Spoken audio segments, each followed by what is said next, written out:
Bismillahirrahmanirrahim. Assalamualaikum warahmatullahi wabarakatuh.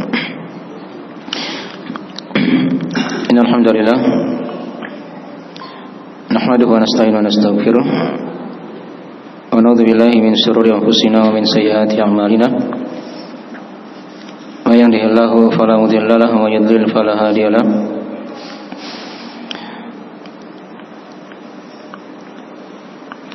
Asyhadu an la ilaha illallah wa la syarika lahu wa asyhadu anna Muhammadan abduhu wa rasuluh sallallahu alaihi wa alihi washabihi wa man tabi'ahum bi ihsan ila yaumiddin, amma ba'd.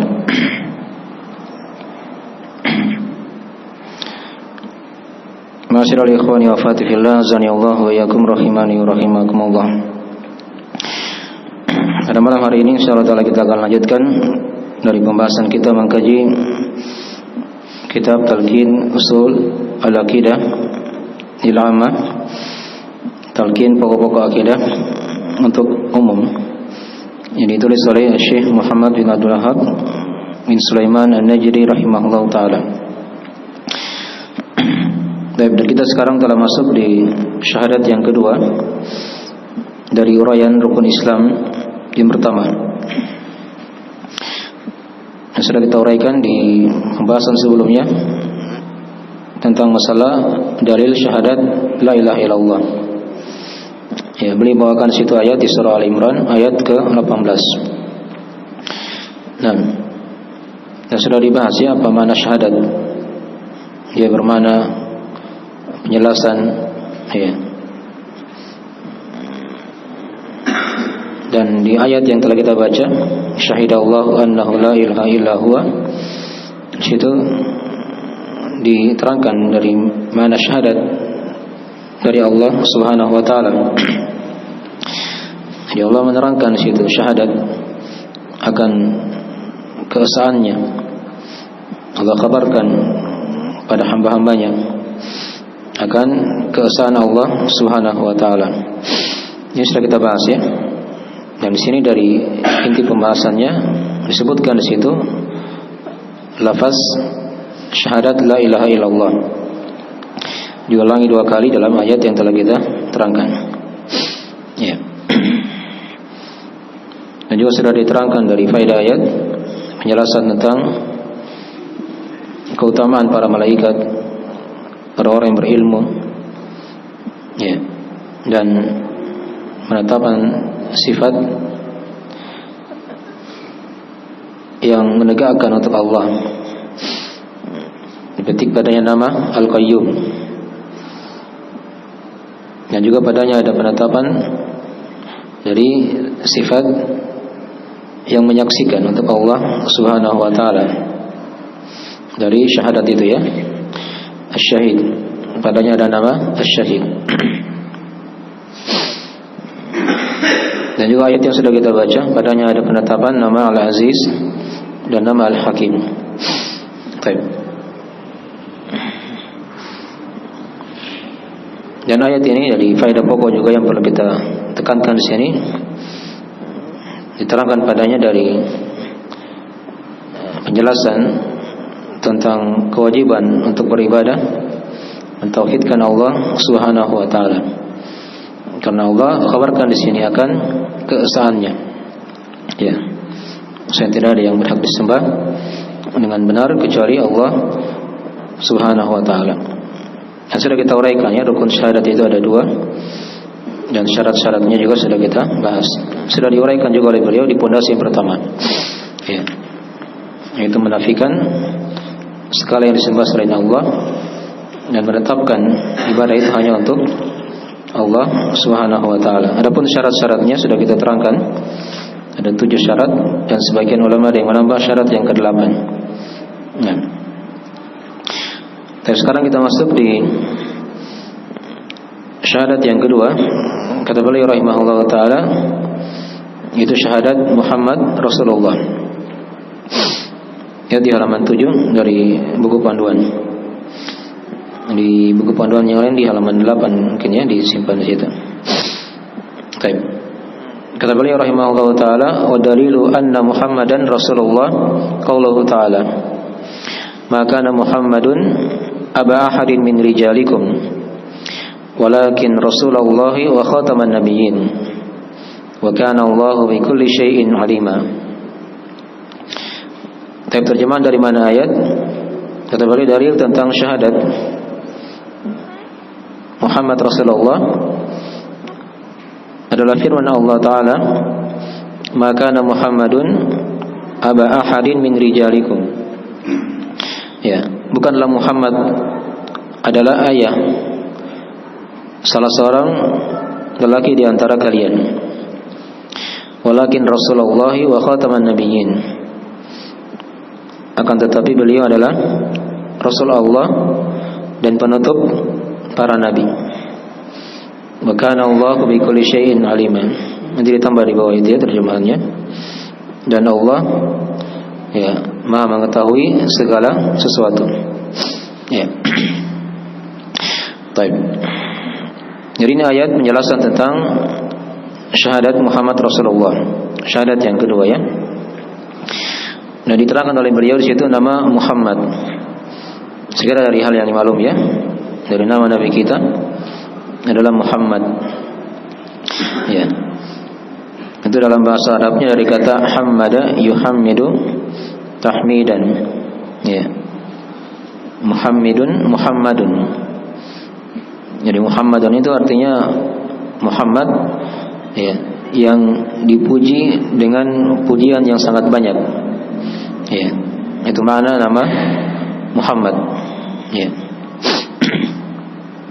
Dan nama Muhammad dalam Al-Qur'anul Karim itu diulangi oleh Allah di 4 tempat. Ya, dalam Al-Qur'an. Diulangi di 4 tempat dalam Al-Qur'anul Karim. Ini diantaranya di sini ya, di surah Al-Ahzab. Ada juga ayat di surah Ali Imran. Itu ditulis ya di ayat ke-144. Ya. Maka Muhammadun illa rasulun qad khalat min qablihi rusul. Itu diterangkannya di situ. Tidaklah Muhammad itu adalah ya seorang rasul yang telah berlalu sebelumnya para rasul juga. Ya. Itu di surah Al-Imran ya. Di ayat 144. Ini tempat yang kedua di sini di surah Al-Ahzab ayat ke-40. Disebut juga oleh Allah, makana Muhammadun. Tempat yang ketiga ada di surah Muhammad. Ya, jadi nama surah dalam Al-Qur'an ada nama surah Muhammad. Itu di juz 26 ya. Di ayat yang kedua di situ ada lafaz ya, wa amanu bima nuzila ala Muhammad. Ya, dan mereka beriman pada apa yang diturunkan kepada Muhammad, ya, kepada Nabi Muhammad. Nah, itu dicek ya di surah Muhammad ayat kedua. Dan tempat yang keempat di surah Al-Fath, ya, masih di juz 26, di ayat yang terakhir di surah Al-Fath.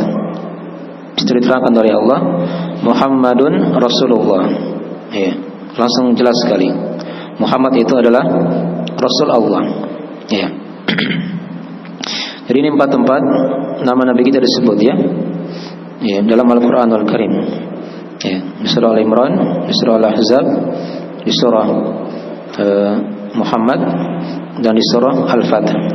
Nah. Baik. Dalil tentang Muhammad adalah Rasulullah. Rasul nanti kita akan bahas ya insyaallah taala di iman kepada para nabi dan para rasul. Jelas ringkasnya itu Rasul kan dia itu adalah manusia dari laki-laki yang diwahyukan oleh Allah dengan sebuah syariat dan diperintah untuk menyampaikan kepada kaum yang menyimpang atau kafir. Itu definisi Rasul ya. Jadi seorang lelaki dari manusia.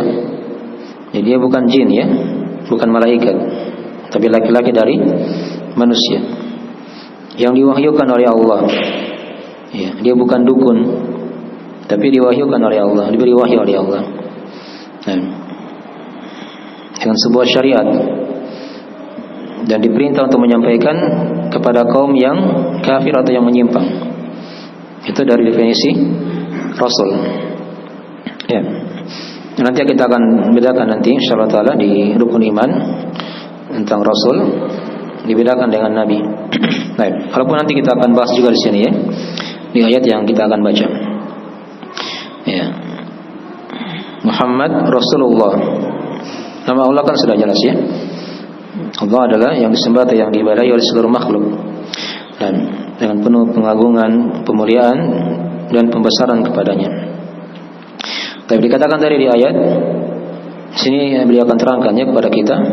Syekh bawakan ayat ini untuk menjelaskan tentang makna syahadat Muhammad Rasulullah. Ya. Beliau bawakan ayatnya di sini di surah Al-Ahzab ini. Maka Muhammadun aba ahadin min rijalikum. Bukanlah Muhammad itu adalah ayah dari salah seorang lelaki di antara kalian. Maksudnya apa di sini? Dikatakan di sini Muhammad itu bukanlah ayah. Ya. Dari lelaki, salah seorang lelaki di antara kalian. Ini ada beberapa penafsirannya di kalangan ulama. Ya, jadi Nabi kita itu kan beliau kan punya anak laki-laki. Diterangkan dalam riwayat itu ada 4 anak laki-laki. Ya. Tapi tidak ada yang menjadi laki-laki dewasa. Tidak ada yang sampai balik yang dewasa ya. Semuanya meninggal masih kecil. Ya. Nah, dari Khadijah itu kan lahir di situ 3 anak laki-laki. Yaitu Al-Qasim, ada juga yang dikatakan At-Tayyib. Ya. Dan yang ketiga itu ada yang dikatakan Mutahhir ya, atau At-Tahir gitu ya. Dan itu 3 nama dari anak laki-laki yang lahir dari Khadijah radhiyallahu taala anha. Adapun yang keempat itu dari Maria, budak beliau ya, yang bernama Ibrahim. Ya, anak laki-lakinya yang bernama siapa? Ibrahim. Dan Ibrahim ini meninggal ketika terjadi gerhana matahari. Saat terjadi bertepatan dengan apa? Terjadinya gerhana matahari di tahun ke-10 Hijriah. Beliau meninggal masih kecil ya, masih sangat kecil sekali, masih menetes. Ya, mungkin sekitaran 2 tahun atau kurang daripada itu. Tapi yang lainnya itu sudah mulai bisa berjalan, sudah berlari begitu ya, hanya masih kecil. Ya. Jadi dikatakan di sini ya, Nabi Muhammad itu bukanlah ayah salah seorang dari lelaki di antara kalian, karena memang beliau tidak punya anak laki-laki sampai dewasa begitu. Seluruhnya meninggal masih kecil. Ya. Baik. Adapun anak beliau yang dikatakan dalam ayat di surah Al-Ahzab itu yang bernama Zaid bin Harithah itu bukan anak kandungnya ya. Itu anak angkatnya. Dan anak angkat itu bukan dari anak kandung. Nah, sama ya. Jadi ketika Zaid bin Harithah itu bercerai dengan Zainab bintu Jahshin, maka Nabi itu nikahi apa? Zainab ya, bintu Jahash. Di situ orang-orang Quraisy ya, yang atau orang-orang munafik ketika itu, karena ini ayat diterangkan di kisah orang munafik juga ya, mulai menuduh Nabi SAW dengan tuduhan-tuduhan yang jelek. Ya, dia menikah katanya dengan istri anaknya. Ya, maka dibantu oleh Allah. Zaid bin Harithah itu bukan anak Nabi SAW, bukan anak kandungnya begitu kan? Tapi dia hanya anak angkat yang tinggal bersama Nabi SAW ketika itu. Maka tidak ada hubungan apa-apa. Ya, dari sisi nasab, maka tidak ada masalah ketika dia nikahi istri anak angkatnya begitu kan? Baik. Dan itu Allah yang nikahkan sendiri, diterangkan dalam Al-Qur'anul Karim ayatnya, agar tidak ada hal yang berat ya di sisi orang-orang yang beriman ketika itu. Dan artinya tidak ada masalah, tidak ada masalah. Hanya orang-orang yang punya penyakit dalam hatinya, mereka mempermasalahkan perkara itu. Itu di antara mana-mana ayat ini ya. Maka Muhammadun aba ahadin min rijalikum. Bukanlah Muhammad itu ayah ya dari salah seorang lelaki di antara kalian. Itu makna yang tadi sudah diterangkan ya. Walakin Rasulullah wa khataman nabiyyin. Akan tapi beliau adalah Rasulullah. Ya. Sudah diterangkan tadi mana Rasulullah wa khataman nabiyyin, dan penutup para nabi. Jadi beliau ini adalah penutup para rasul dan juga penutup para nabi sekaligus. Ya. Awal nabi itu kan siapa awal nabi? Siapa nabi yang pertama? Nabi Adam kan? Kalau awal rasul Nabi siapa? Hah? Nabi Nuh. Beda ya? Kalau Nabi Adam itu awal rasul. Apa awal nabi ya? Kalau Nabi Adam. Diterangkan di ayat kan atau di hadis, wa kana nabiyyan mukallama. Adam itu nabi yang diajak bicara oleh Allah. Ya. Tapi kalau Nabi Nuh, dia ini nabi sekaligus apa? Rasul. Nanti kita akan bedakan ya. Nah, jadi awal rasul adalah Nabi Nuh. Adapun akhir nabi dan rasul sekaligus adalah nabi kita ya, Nabi Muhammad sallallahu alaihi wasallam. Ya. Walakin Rasulullah wa khataman nabiyyin. Dikatakan di sini wa khataman nabiyyin, penutup para nabi. Jadi kalau dia dikatakan penutup para nabi, maka otomatis rasul juga akan terputus. Jelas ya? Karena seorang rasul itu tidak akan mungkin menjadi rasul kecuali kalau dia pernah menjadi apa? Nabi dulu, gitu kan? Baru menjadi apa? Rasul. Jadi setiap rasul itu pasti nabi. Tapi tidak semua nabi dia dikatakan apa? Rasul. Bisa dipahami? Nabi Adam kan? Dia nabi saja, tapi bukan apa? Rasul. Kalau Nabi Nuh apa? Nabi sekaligus apa? Rasul, gitu ya. Kalau Nabi kita, Nabi Muhammad, Nabi sekaligus Rasul, gitu ya. Dibedakan nanti. Baik. Jadi Rasul itu lebih sedikit jumlahnya daripada para Nabi. Kalau para Nabi itu banyak jumlahnya ya. Iya. Kalau Rasul itu lebih sedikit karena ada semua Nabi itu menjadi apa? Rasul. Iya. Nah, ada yang hanya Nabi saja, ada yang Nabi sekaligus Rasul. Baik. Walakin Rasulullah wa khataman nabiyyin. Sini ada beberapa kira-kira dibahas oleh para ulama. Ada yang baca wa khataman nabiyyin seperti yang kita baca di sini, ada yang baca wa khatiman nabiyyin.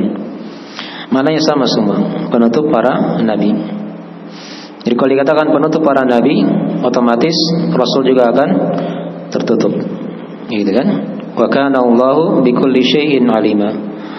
Dan adalah Allah ya, Maha mengetahui atas segala sesuatu. Baik, jadi ayat ini penjelasannya tentang makna syahadat Muhammad Rasulullah. Jadi syahadat itu ada dua rukunnya di sini ya. Syahadat Muhammad Rasulullah ada dua rukunnya. Yang pertama kita tetapkan beliau adalah hamba Allah, manusia biasa. Ya. Itu kan di persaksian juga kan kita ucapkan wa asyhadu anna Muhammadan apa? Abduhu wa rasuluh. Gitu kan? Dan aku bersaksi Muhammad itu adalah hamba Allah dan Rasulnya. Jadi beliau adalah hamba. Ya. Beliau adalah apa? Hamba. Tidak boleh disembah, tidak boleh diibadahi. Manusia sama dengan kita. Ya. Itu rukun yang pertama ya. Ini sebagai bantahan untuk orang-orang yang berlebihan ya sama Nabi ya. Diminta kepada Nabi misalnya rezeki ketika sudah meninggal ya. Ya, diminta panjang umur. Terus hal-hal yang lain tidak boleh diminta sama Nabi SAW ketika beliau sudah wafat. Bantahan kepada mereka ya. Nah, kemudian yang rukun yang kedua diterangkan juga di sini. Kita dipetik pada lafaz apa? Maka Muhammadun aba ahadin min rijalikum. Bukanlah Muhammad itu ayah salah seorang dari lelaki di antara kalian. Ya, memang beliau adalah ayah, tapi bukan ayah dari anak laki-laki yang sampai besar begitu ya. Itu maksudnya juga. Dan beliau manusia biasa. Beliau tidak punya anak laki-laki yang sampai dewasa. seluruhnya wafat masih kecil. Baik. Adapun anak-anak perempuan banyak diterangkan dalam riwayat itu kan ada berapa? Ada 4 ya anak beliau. Iya. Ada Fatimah, siapa lagi? Ada Zainab, iya. Ada Ummu Kulthum, iya. Ada 3 ya atau 4 saya lupa ya. Ada ingat yang lain? Coba. Seluruhnya itu wafat ketika Nabi masih hidup, kecuali Fatimah saja. Oh sama Ruqayyah, afan, saluban. Jadi 4 ya. 4 anak putri Nabi SAW. Ya. 3 ini wafat ketika Nabi masih apa? Masih hidup. Ya. Masih hidup. Ya, itulah Zainab, Ruqayyah dan Ummu Kulthum. Ini wafat seluruhnya Nabi masih apa? Masih hidup. Adapun Fatimah, ya, beliau wafat 6 bulan setelah Nabi SAW apa? Wafat. Ya. Baik. Jadi ini rukun yang pertama ya. Beliau adalah manusia biasa. Nah, hamba Allah, tidak boleh disembah. Ya, tidak boleh diibadahi. Kemudian rukun yang kedua dikatakan di sini, walakin Rasulullah. Kita tetapkan beliau adalah Rasulullah. Ya, utusan Allah yang dimuliakan, punya keutamaan. Ini bantahan ya bagi orang-orang yang berlebihan sama Nabi. Bantahan pada orang-orang yang menyepelekan Nabi SAW, yang menyepelekan ya, direndahkan Nabi. Beliau adalah Rasulullah. Ya, ini dari rukunnya syahadat Muhammad Rasulullah. Nah, maka Muhammadun aba ahadin min rijalikum walakin Rasulullah wa khataman nabiyyin. Tapi sebagian ulama ada yang mengatakan juga di antara mana syahadat Muhammad Rasulullah itu ada 4 ya. Ada 4. Tapi itu yang benarnya konsekuensi ya. Dari konsekuensinya harusnya. Ya kalau Syekh di Usul Salasah beliau katakan seperti itu. Di Usul Salasah yang lain ya, beliau katakan mana syahadat Muhammad Rasulullah itu ada 4, yaitu mentaati apa yang beliau perintahkan. Kemudian yang kedua, membenarkan apa yang beliau khabarkan. Yang ketiga, menjauhi apa yang beliau larang, beliau peringatkan. Dan yang keempat, tidak beribadah kepada Allah kecuali dengan apa yang beliau syariatkan. Nah ini 4 ini ya. Tapi ini kata para ulama konsekuensinya begitu. Ya. Jadi kalau seorang sudah bersaksi syahadat Muhammad Rasulullah, berarti dia harus mentaati perintah beliau, ya, membenarkan apa yang beliau kabarkan, ya, menjauhi apa yang beliau larang, beliau ingatkan, dan tidak beribadah kepada Allah kecuali dengan syariat yang beliau apa? Tuntunkan. Dipaham ya? Ini makna dari konsekuensi syahadat Muhammad Rasulullah. Ya. Dan yang kelima ada juga yang menambahkan yang kelima di sini. Ya, kita tetapkan bahwa beliau adalah penutup para nabi. Itu juga di antara konsekuensi. Tidak boleh dia meyakini ada nabi setelah nabi kita Nabi Muhammad SAW ya. Ya. Tidak boleh dia meyakini ada nabi lagi, karena ini sudah diterangkan beliau adalah penutup para nabi. Ya. Wa khataman nabiyyin. Ya. Baik. Dari mana ayat ya? Dari mana ayat secara ringkas yang bisa kita uraikan dari penjelasan syahadat Muhammad Rasulullah. Baik.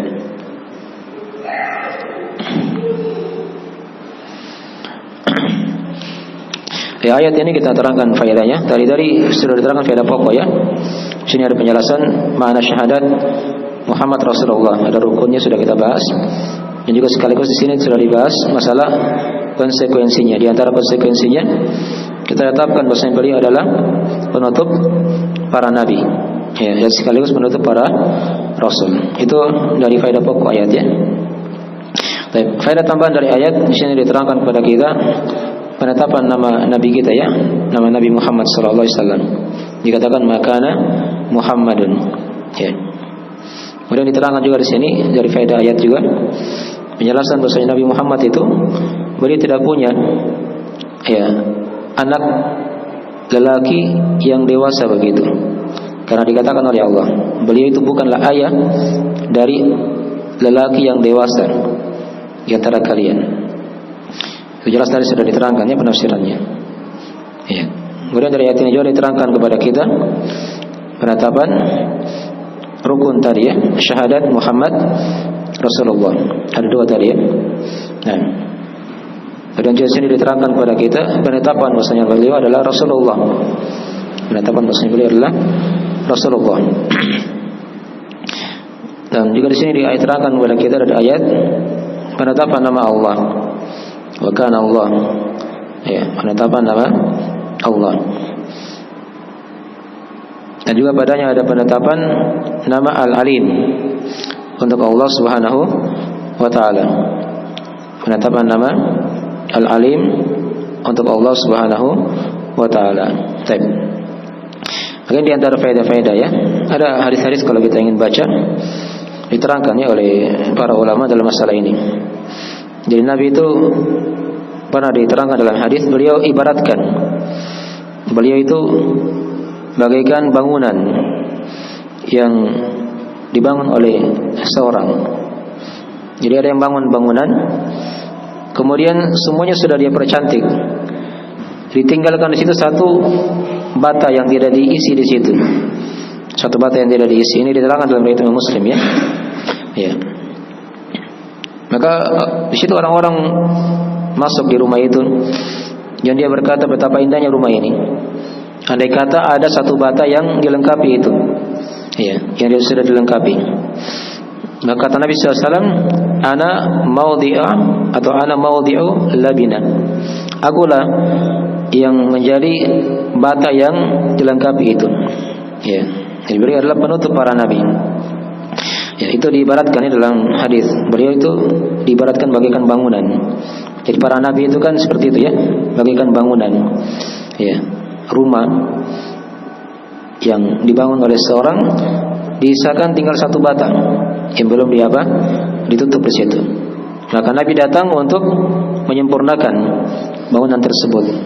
Ya, baik. Itu di antara hadis-hadis yang menjelaskan tentang perkara ini ya. Dan juga ada hadis dalam masalah ini kata Nabi, ana khatamun nabiyyin la nabiyya ba'di. Kata Nabi, saya adalah penutup para nabi dan tidak ada nabi setelahku. Ini diperjelas lagi ya. Lebih jelas di situ diterangkan oleh beliau di hadis. Ya. Jadi ini di antara hadis-hadis yang menjelaskan tentang perkara ini ya. Ya. Jadi dari akhir pembahasan kita mengkaji syahadat Muhammad Rasulullah. Jadi ingat tadi ada rukunnya. Yang kedua tadi ada konsekuensinya. Seorang yang bersaksi akan syahadat ini ada konsekuensinya. Ada 5 tadi ya. 4 diterangkan tadi dan di sini di ayat diterangkan dari konsekuensi yang lain lagi. Itu kita tetapkan bahwasanya beliau adalah penutup para nabi. Baik. Dan di sini juga diterangkan kepada kita akan luasnya ilmu Allah Subhanahu wa taala.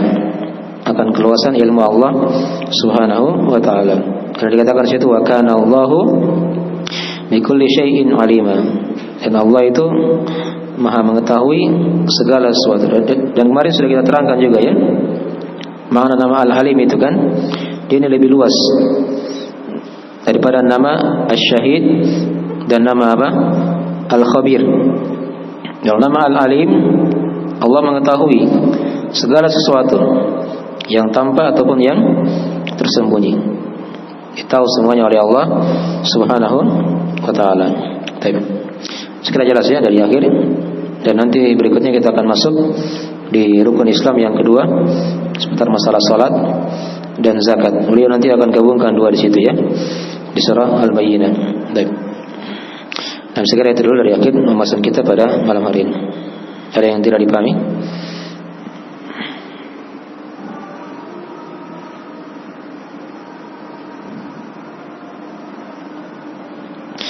Dan di ayat ini juga ada bantahan ya untuk orang-orang yang yang mengaku ada nabi setelah Nabi SAW ya. Ya, itu kan ada kelompok ya. Kelompok apa? Hah? Kelompok Ahmadiyah kan, yang mengaku ada nabi setelah Nabi SAW. Namanya kan Mirza Ghulam Ahmad katanya. Ya, ini bantahan kepada mereka ya. Nabi itu sudah terakhir. Ya. Dan tidak ada lagi nabi setelahnya. Setelah nabi itu hanyalah para ulama saja. Hanyalah para ulama yang lahir sebagai pewaris para nabi. Adapun nabi tidak ada. Ya, itu hikmahnya diterangkan juga ya oleh para ulama. Ya, kenapa anak-anak nabi yang laki-laki itu semuanya wafat? Ya, masih kecil ya. Itu ada hikmah diterangkan ya oleh para ulama. Ya, di antara hikmahnya itu karena kalau mereka dewasa itu pasti akan menjadi nabi lagi. Akan menjadi apa? Nabi. Itu biasanya seperti itu. Kalau ada nabi, ada anak laki-lakinya, itu biasanya menjadi apa? Menjadi nabi lagi. Dan itu ada dalam para nabi dan rasul kan? Misalnya siapa nabi? Ibrahim. Itu kan punya anak laki-laki yang dewasa. Siapa? Nabi siapa? Ismail dan Nabi Ishak. Ini semua jadi nabi. Nabi Ishak juga punya anak laki-laki dewasa, jadi nabi juga. Itu nabi siapa? Ya, Nabi Ishak siapa nama anaknya yang jadi nabi? Nabi Yakub. Ya, Nabi Yakub punya anak laki-laki lagi, jadi nabi juga. Itu nabi siapa? Nabi Nabi siapa? Ini silsilah ini berurut dari kakek, ayahnya, cucunya sampai ke bawah begitu. Ada nabi semuanya. Ibrahim kan kakeknya. Anaknya Ibrahim siapa tadi? Ishak. Dari Ishak anaknya siapa? Yakub. Nabi Yakub punya anak lagi, nabi.